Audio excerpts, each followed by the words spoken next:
ilipangwa kutoka Nairobi.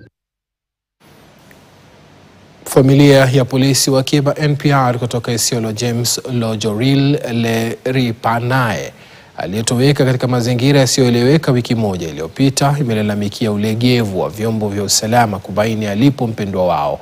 Tukio hilo ambalo ni la pili ndani ya wiki moja baada ya kutekwa nyara mchana kweupe kwa afisa mkuu wa NPR Malale Abdi Hassan katika eneo la Borat mnamo Disemba 20 limezua hofu ya kiusalama miongoni mwa wananchi wa eneo la Manyata Zebra katika wadi ya Ngaremara alikotoka Lojorin. Jamaa zake wamedai polisi haijapeana taarifa yoyote kwa familia kuhusu uchunguzi wa kutoweka kwa jamaa yao mjini Isiolo mnamo Disemba 23 akiwa pamoja na mwalimu wa shule ya upili wa eneo hilo. Tukaenda kuripoti, tumeripoti ya ofisi ya DCIO na polisi pia tumeripoti hapo kwa OCS. Tumeripoti hiyo ripoti kwao, tukarudi nyumbani.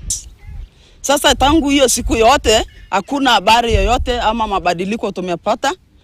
Bado tu sisi tuko hapa, tunahangaika hapa, hatuna mwelekeo. Mnamjua tu mali aliko, tafadhali tu naomba mrudishe kotini afanye kesi yake. Kama amekosea mtuambie tu mali yako, kwa sababu sisi tunatarajia kurudi shule na hakuna mtu atatusaidia. Nani atatupeleka shule? Kama serikali tumewauliza wale idara husika kufanya uchunguzi unaohitajika ili tujue ni nini exactly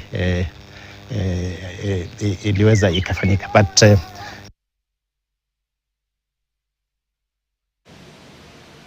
bila shaka ni kilio cha wazazi.